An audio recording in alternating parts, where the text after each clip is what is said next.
What's up Shah fam, welcome back to another Shah verse का एक और कमाल लाजवाब सा एपिसोड गाइस। तो आज हम बात करेंगे एवेंजर्स डूम्सडे के बारे में। तो जैसा कि हमको ये सारी चीजें कंफर्म कर दी गई हैं कि अपने आरडीजे का डॉक्टर डूम फैंटास्टिक फोर के गांव से होने वाला है। तो यार आज हम डूम्सडे की स्टोरी के ऊपर बात करेंगे। तो पहले बता दूं, ये मेरी खुद की पर्सनल फैन थ्योरी है। तुम चाहो तो अपनी भी थ्योरीज मुझे कमेंट सेक्शंस में जरूर बताना। तो चलो आओ यार, स्पाइडरमैन के अब्बू को डॉक्टर डूम बनाना बंद करो और निकाल लो पॉपकॉर्न, निकाल लो कोल्ड ड्रिंक, क्योंकि अब मजा आने वाला है।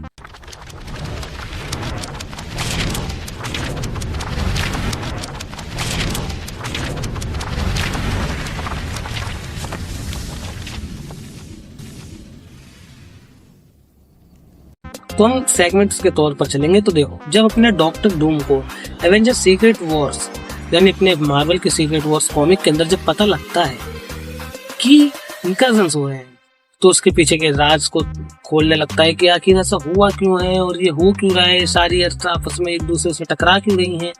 तो उसको पता लगता है कि बियॉन्डर्स ने एक प्लान बना रखा था जिसका नाम था मॉलिक्यूल मैन, और हर यूनिवर्स में एक मॉलिक्यूल मैन रहता है। और मॉलिक्यूल मैन को ऐसे एक टाइम बॉम्ब की तरह प्लान किया गया है कि वो जैसे ही मरेगा या वो जैसे ही फटेगा तो उसका पूरा यूनिवर्स तबाह हो जाएगा। और एकदम से एक दो मॉलिक्यूल मैन के मरने से उनका प्लान खराब हो जाता है, क्योंकि वो चाहते थे कि सारे मॉलिक्यूल मैन को एक बार में मारा जाए और देखा जाए कि क्या होता है पूरे यूनिवर्स में। और ये सारी चीजें डॉक्टर डूम को पता लग जाती हैं, तो धीरे धीरे जाके दूसरी अर्थ के मॉलिक्यूल मैन को मारना चालू करता है और फिर इसी कारण इंकर्जन्स चालू हो जाते हैं। तो अब तुम्हारा सबसे बड़ा सवाल होगा, अबे नु बड़े, मॉलिक्यूल मैन तो एमसीयू में है ही नहीं। मैं पहले एक बात क्लियर कर देता हूँ कि हमारे एमसीयू में भले ही मॉलिक्यूल मैन ना हो, पर हमारे एमसीयू में अब है ध्रुव शक्ति। शक्ति शक्ति मेरा मतलब है ध्रुव शक्ति यानी एंकर बीम, जो हमको डेडपूल एंड वुल्वरीन के अंदर में दिखाया गया था। तो देखो, अब जिनको ये चीजें समझ में नहीं आ रही, मैं पहले बता दूंगा। इसका मतलब है तुमने अपने डेडपूल भैया की मूवी नहीं देखी है तो जाकर के जरूर देखी, बहुत अच्छी मूवी है। हाँ, भले ही उसकी स्क्रिप्ट थोड़ी सी पतली रह जाती है लेकिन मजा देती है। तो उसी के अंदर आपको एंकर बीइंग का कॉन्सेप्ट भी क्लियर कर दिया जाएगा। और बेसिकली उसके अंदर ऐसा कॉन्सेप्ट है कि हर यूनिवर्स में एक एंकर बीइंग है और उसके मरने के बाद इनडायरेक्टली कुछ हजार सालों में उसका यूनिवर्स पूरा खत्म हो जाएगा। मेरी फैन थ्योरी के हिसाब से ऐसा सिस्टम अपने डॉक्टर डूम को पता लग जाएगा कि हर एंकर बीइंग के मरने के बाद उसका यूनिवर्स कुछ हजार सालों में खत्म हो जाएगा। तो फिर धीरे धीरे सारे एंकर बीइंग्स का पता लगाएगा। और वो पता कैसे लगाएगा? ऑफ कोर्स TVA, क्योंकि TVA एजेंट्स और TVA को ही पता है कि हर यूनिवर्स का एंकर बीइंग आखिर है कौन। तो सबसे पहले जाएगा TVA, वहां पर मारा कूटी करेगा, सबकी ले लेगा। मोस्ट प्रोबेबली मेरे को जहां तक लगता है, मेरी फैन थ्योरी के अकॉर्डिंग, कोई गुस्सा मत होना, कोई मेरे को गाली वाली मत देना, वो अपने लोकी को भी कैद कर लेगा ताकि वो अपना पूरा सेटअप बैठा सके अपने बैटल वर्ल्ड का।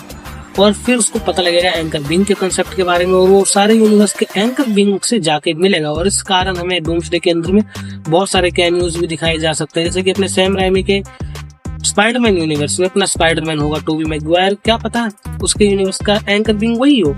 तो ऐसे ही धीरे धीरे करके वो सारे एंकर बीइंग्स को के पास जाएगा, उनमें से कुछ को मारेगा और तो फिर इंकर्जन्स चालू होंगे। और फिर वो अर्थ के बचे हुए टुकड़ों से एक प्लेनेट बनाएगा जिसका नाम होगा बैटल वर्ल्ड, और इसमें उसका साथ देगा डॉक्टर स्ट्रेंज। अब मेरे को नहीं पता डॉक्टर स्ट्रेंज उसका साथ कैसे देगा, लेकिन देगा, क्योंकि कॉमिक्स में उसी ने उसका साथ दिया था। बेसिकली उसका वो लेफ्ट हैंड था। नहीं यार, लेफ्ट हैंड से तो कुछ और करते हैं, राइट हैंड था।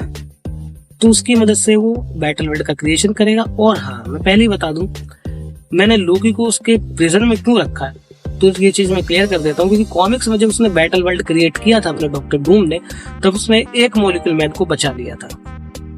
उसने एक मॉलिक्यूल को मैन को बचा लिया था जिसके उसने उसको कैद करके रख रखा था, और उसके ऊपर ही पूरा का पूरा उसका बैटल वर्ल्ड टिका हुआ था। और ये सारी चीजें अपने बाद में हीरोज को पता लग जाती हैं, लेकिन बेसिकली ये कंसेप्ट था कि उसने एक मॉलिक्यूल मैन को बचा रखा है। और देखो, ऐसा कुछ मल्टीवर्स लेवल का काम करने के लिए अपना गॉड ऑफ स्टोरी लोकी से अच्छा आखिर है कौन? वो बन सकता। और मोस्ट प्रोबेबली अगर हमें सीक्रेट वॉर्स के अंदर में देखा जाए और ये सीन मिल जाए जो मैं आगे बताने वाला हूँ, तो सच बता रहा हूँ, ये सीन सुनकर ही तुम पानी पानी हो जाओगे। मैं तो अभी सो तो मतलब अपने थॉर भैया को पता लगेगा कि इतना लोकी जिंदा है और वो डॉक्टर डूम की कैद में और अपना थॉर आएगा उसको बचाने के लिए, और जब वो देखेगा कि उसका भाई ऐसी हालत में अब हीरो बनने के बाद, तो उसको कितना गुस्सा आएगा ये हम सारे जानते हैं। और उस चीज का बदला लेने के लिए डॉक्टर डूम से जरूर फाइट करेगा। और फिर जो हमें देखने को मिलेगा, मतलब इन्फिनिटी वॉर का थॉर और डूम्सडे और सीक्रेट वॉर्स का थॉर, या मेरी फैन छोड़ी के हिसाब से। खैर टाइका वाइटिटी ने तो उसका मजाक बना के रख दिया, लेकिन रूसो ब्रदर्स ऐसा नहीं करेंगे कि उन्होंने ही हमको उसकी ग्रैंड एंट्री दिखाई थी इन्फिनिटी वॉर्स के अंदर। तो बेसिकली अपने डॉक्टर डूम को बैटल वर्ल्ड बनाने के लिए कुछ वेपन्स का भी यूज करना पड़ेगा, जिसके अंदर अपने कमाला खान के बैंगल्स हो गए, और अपना स्पाइडरमैन भी इसके अंदर बहुत जरूरी है, क्योंकि यू नेवर नो स्पाइडरमैन के अब्बा डॉक्टर डूम ही हो। नहीं, मैं ऐसा कुछ नहीं। तो बेसिकली मेरे हिसाब से तो यही स्टोरी होने वाली है अपने एवेंजर्स डूम्सडे की। पर एवेंजर्स सीक्रेट वॉर्स की पर भी मैं बात करूं, अगर तुम चाहते हो तो कमेंट्स में इसके बारे में जरूर बताना। ऑल्सो गाइस, मैंने नल की ओरिजिन स्टोरी के ऊपर भी बात करी है, तो उसकी लिंक मैं डिस्क्रिप्शन बॉक्स में दे दूंगा, उसके ऊपर जाके जरूर से अपनी राय देना और उस वीडियो को जरूर अपना प्यार देना। और मैंने अपने सेंट्री की भी ओरिजिन स्टोरी के ऊपर बात करी है, उसको भी जाके जरूर से देखना। और तो और मैंने थंडरबोल्ट्स और वेनम द लास्ट डांस के ट्रेलर के ऊपर भी बात करी है, तो उनको भी जाकर के जरूर देखना।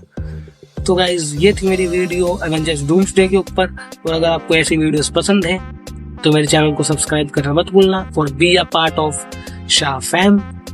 और मिलते हैं अपनी किसी ब्रांड न्यू वीडियो के अंदर, तब तक के लिए पीस आउट।